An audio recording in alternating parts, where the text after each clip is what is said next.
This channel does not promote any violent, harmful, or illegal activities. All content provided by this channel is meant for an educational purpose only. আমরা বেশ কয়েকটা জনসভায় দেখেছি মমতা বন্দ্যোপাধ্যায় কর্মীদেরকে বোঝাচ্ছেন যে কোনো রকম ঝগড়াঝাটি দলের মধ্যে দ্বন্দ্ব কিচ্ছু যেন না থাকে। হারোয়ায় তার কি কিছু বলার থাকবে?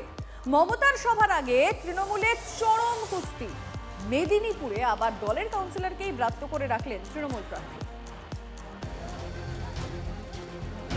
এ যেন যেমন খুশি তেমন মারো, বিপক্ষ নয় নিজের দলের লোককে।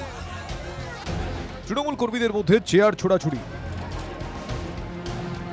একে অপরের দিকে তেড়ে গেলেন তৃণমূল কর্মীরা। কারো হাতে দেখা গেল অস্ত্র। কয়েক হাত দূরে তৃণমূল প্রার্থী, তার সামনেই শাসক দলের গোষ্ঠীর লড়াইয়ে অগ্নিগর্ভ হয়ে উঠল উত্তর 24 পরগনার হাড়োয়া। বৃহস্পতিবার এই হাড়োয়াতেই মমতা বন্দ্যোপাধ্যায়ের জনসভা। তার আগে তৃণমূলের কোন দলের মহড়া দেখল হাড়োয়ার উত্তর আফজানগড়।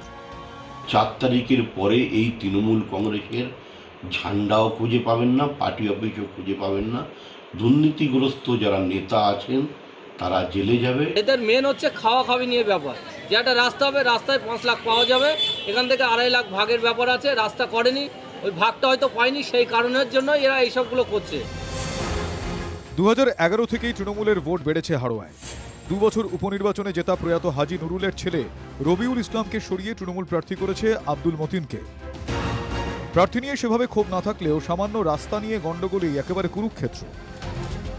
মমতা বন্দ্যোপাধ্যায় আসার আগে একটা ক্রিয়েটেড কনস্পিরেসি বিরোধীরা তৈরি করার চেষ্টা করছে, তাদের এই ষড়যন্ত্র সম্পূর্ণ ব্যর্থ হবে।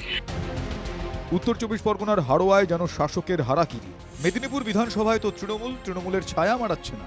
25 নম্বর ওয়ার্ডে যখন তৃণমূল প্রার্থী সুজয় হাজরা দাপাচ্ছেন, তখন সেই ওয়ার্ডের কাউন্সিলরও প্রচার থেকে দূরে। এলাকার কাজ নিয়ে কথা হচ্ছিল, তখন দলের কাউন্সিলরকে কার্যত দক্ষিণ মেরুর লোক বলে বুঝিয়ে দিলেন তৃণমূল কংগ্রেস প্রার্থী।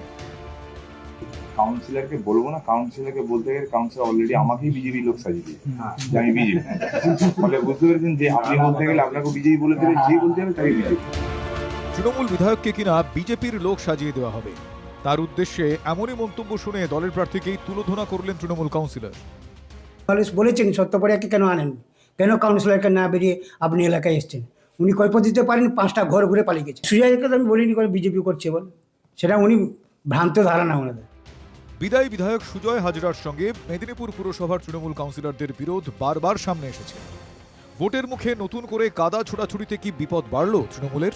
ওনাকে পুরোপুরি মেদিনীপুরের মানুষ বহিষ্কার করেছে রাজনৈতিকভাবে, সেটা আজকে পরিষ্কার হয়ে গেছে ওনার বক্তব্যের মধ্য দিয়ে। 25 নম্বর ওয়ার্ড নিয়ে একটু সমস্যা আছে আমাদের। খুব শীঘ্রই সবাইকে নিয়ে বসে একটা যাতে সুষ্ঠুভাবে নির্বাচনটা করা যায়, তার জন্য একটা প্রচেষ্টা আমরা চালাচ্ছি।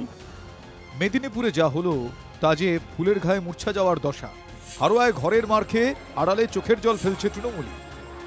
নূর আলম ও দেবব্রত সরকারের রিপোর্ট, TV9 বাংলা।